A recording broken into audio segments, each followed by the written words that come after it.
Hello दोस्तों, स्वागत है आपका हमारे नए वीडियो में। आज के वीडियो में हम मॉडिफाई पैनल के अंदर जो है अगली 4 कमांड्स को डिस्कस करेंगे। तो चलिए शुरू करते हैं। सबसे पहले आएगी स्ट्रेच कमांड। उसके बाद ये कह रहा है सिलेक्ट ऑब्जेक्ट। तो ऑब्जेक्ट को हमने सिलेक्ट किया।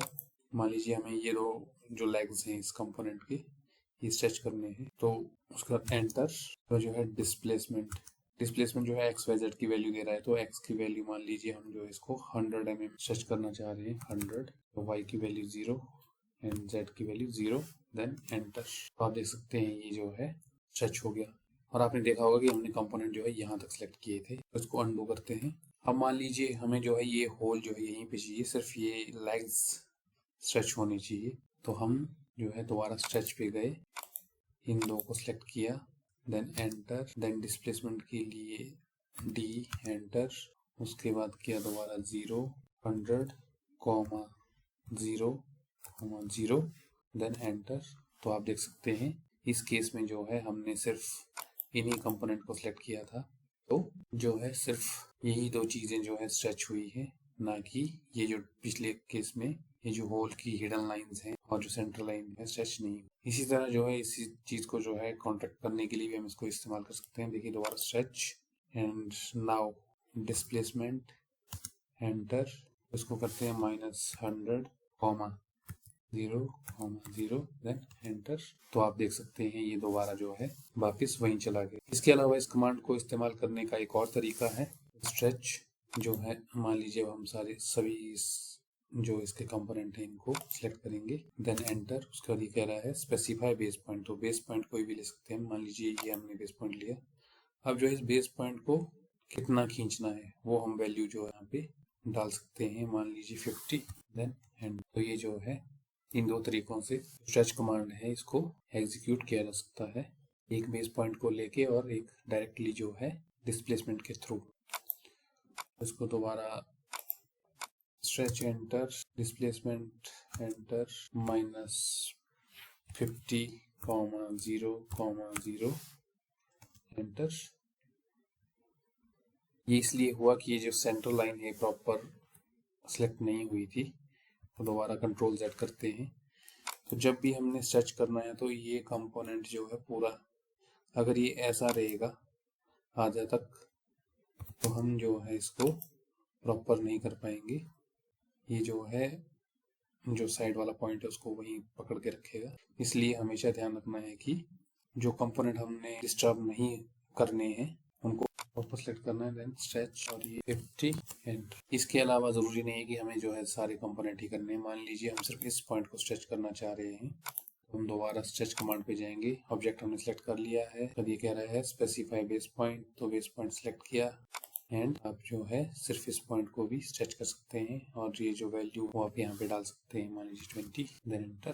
देख सकते हैं ये जो है 20 को करते हैं अनडू और चलते हैं अगली कमांड पे जो कि है स्केल। स्केल का काम होता है किसी भी चीज को जो है बड़ा या छोटा करना। चलिए शुरू करते हैं।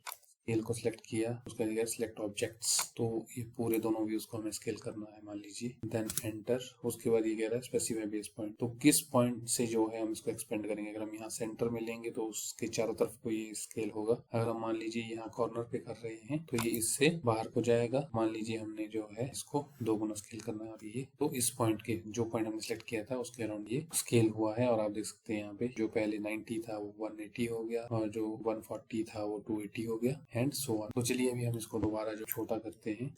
सिलेक्ट किया, पहले हमने इस पॉइंट को लिया था, अब मान लीजिए हमें जो है इस पॉइंट के अराउंड इसको ये करना है स्केल। पर ये स्पेसिफाई बेस पॉइंट। तो अब इसको बेस पॉइंट मान के चलते हैं और स्केल है 1/2 देन एंटर। तो आप देख सकते हैं ये दोबारा जो है वहीं पे आया और जो इसकी पोजीशन थी वो चेंज हो गई। पहले इस रेड लाइन के पास था ये, क्योंकि हमने इस पॉइंट से किया था। अब जो है हमने इस पॉइंट से किया तो ये जो सारी फिगर है ऊपर को शिफ्ट होते हुए इस पॉइंट के अराउंड जो है स्केल हुई है। तो ये था स्केल। इसके बाद जो नेक्स्ट कमांड है ये इस्तेमाल होती है जनरली जहाँ पे हमारा एक प्रोडक्ट रिपीटेडली जो है यूज हो रहा हो। तो इसमें हम जो है पहले लेते हैं एक छोटा सा सर्कल। तो उसी के अराउंड जो है, क्योंकि अब हम सिंप्लीफाई करके ही करेंगे इसको, इन फ्यूचर जब हम एक्सरसाइज करेंगे तो उसमें इसकी जो है जो अप्लाइड है तो उसको करेंगे। तो जो ये एरे कमांड है इसके अंतर्गत जो एक रेक्टेंगुलर एरे है, एक पाथ एरे है और एक पोलर एरे है। तो इन सबको हम डिस्कस करेंगे। तो सबसे पहले आते हैं रेक्टेंगुलर एरे में।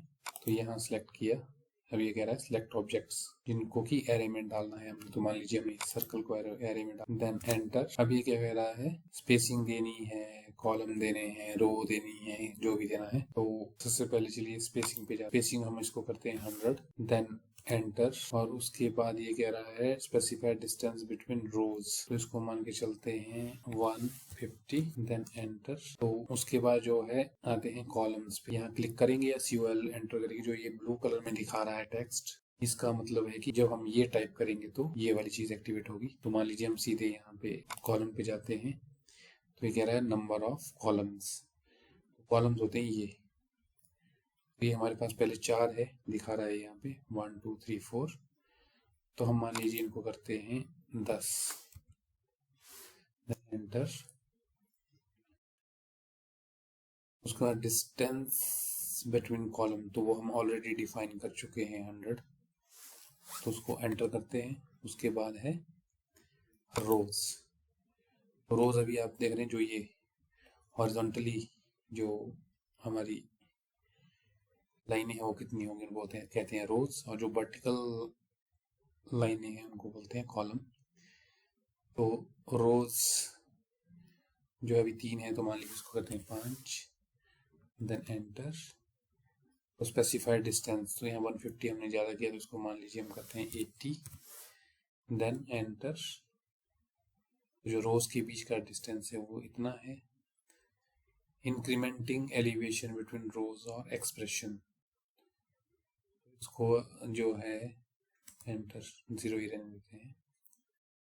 तो इस तरह से जो है आप देख सकते हैं ये सर्कल जो कि हमें कितनी बार 1 2 3 4 5 1 2 3 4 5, तो 10 5 आर 50। तो 50 टाइम्स हमें ये बनाना था और इक्वी डिस्टेंस से। तो इनको बार बार ड्रॉ करने से अच्छा जो है हमने, या पॉइंट बनाकर उसे ड्रॉ करने से अच्छा जो है हमने जो है से बना दिया। और ये एज सिंगल एंटिटी काम करेंगे। हम इसको मूव भी कर सकते हैं, यहाँ क्लिक किया और यहाँ से पकड़ के स्ट्रेच करके ले जा सकते हैं। तो ये था रेक्टेंगुलर एरे। तो चलिए इसको करते हैं अनडू। अब चलते हैं पाथ एरे में। तो पाथ एरे के लिए चलिए हम ऑब्जेक्ट तो ये रखते हैं, लेकिन पाथ के लिए हम एक स्प्लाइन ड्रॉ करते हैं यहाँ से। तो वो करते हैं बंद, एंड देन ये, देन एंटर। ठीक है, तो चलिए अब करते हैं सिलेक्ट पाथ एरे को। तो पाथ एरे को क्लिक किया, ये कह रहा है सिलेक्ट ऑब्जेक्ट। तो कौन सा ऑब्जेक्ट है जिसको एरे करना है, तो है ये। उसका कर दिया एंटर। उसके बाद ये कह रहा है सिलेक्ट पाथ कर्व। तो ये पाथ कर्व जो है हमने किया। उसके बाद जो है आप इसमें भी रोज डाल सकते हैं, कितनी रोज, मतलब 2 रोज भी जो है इसमें इस तरह से जा सकती हैं। तो इस तरह से आप देख सकते हैं कि ये एरे हो चुका है, देन एंटर। तो इसमें जो है ये है। तो यहाँ इस पे एरे पे क्लिक करके हम जो है वैल्यूज यहाँ पे पुट कर सकते हैं। मान लीजिए हम यहाँ पे करते हैं इसको 80, देन एंटर। तो आप देख सकते हैं कि ये 16 आइटमें जो है यहाँ पे आ गई हैं। अगर हम इसको बढ़ाते हैं, मान लीजिए 120 करते हैं, देन एंटर, तो जो आइटम जो है 11 रहेगी। तो इस तरह से जो है हम इस पाथ पे कितनी आइटम्स जो है कितने डिस्टेंस पे बनानी है, तो वो इस कमांड से कर सकते हैं। तो इसको चलिए दोबारा इसको भी अंडू करते हैं।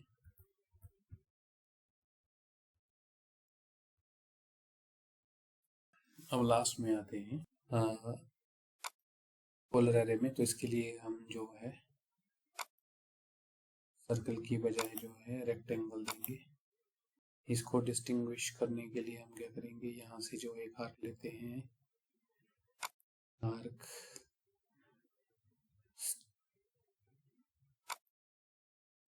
Start centre and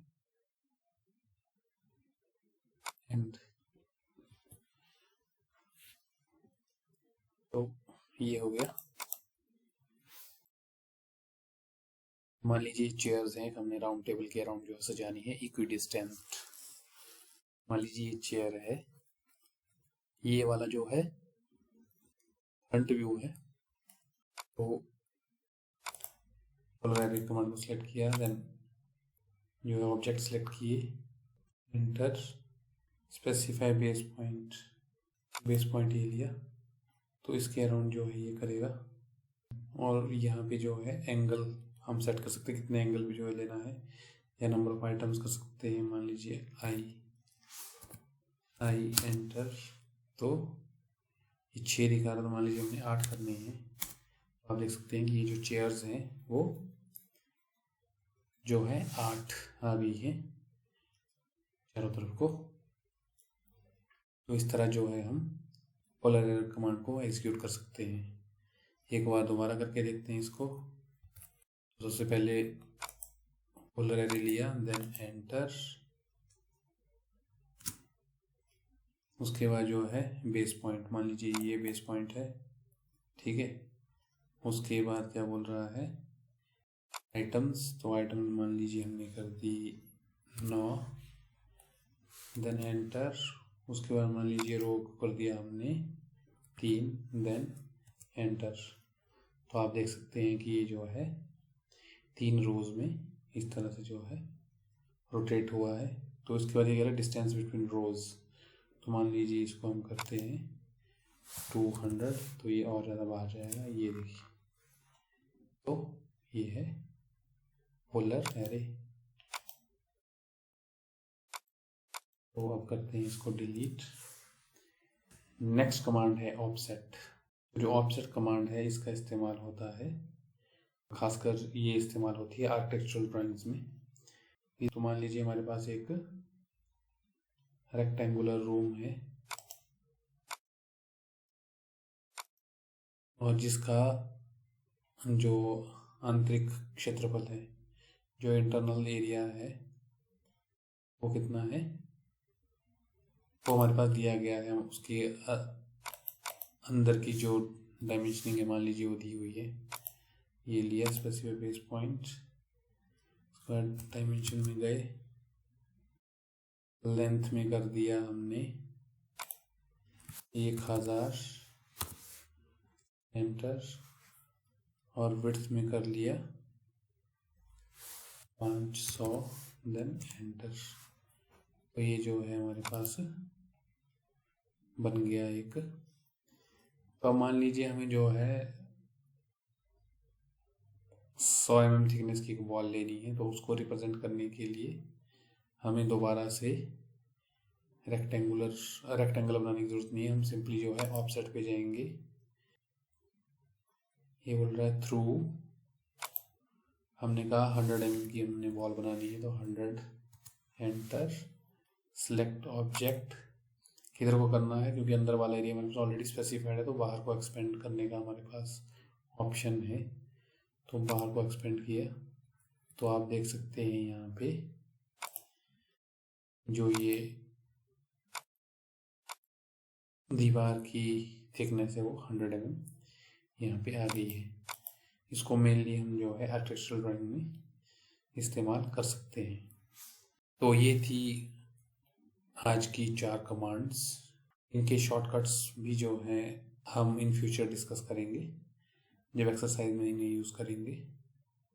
like share subscribe करें, हमारे चैनल को सपोर्ट करने के लिए शेयर करें अपने फ्रेंड्स से जो ऑटोकैड सीखना चाहते हैं। And finally thanks for watching.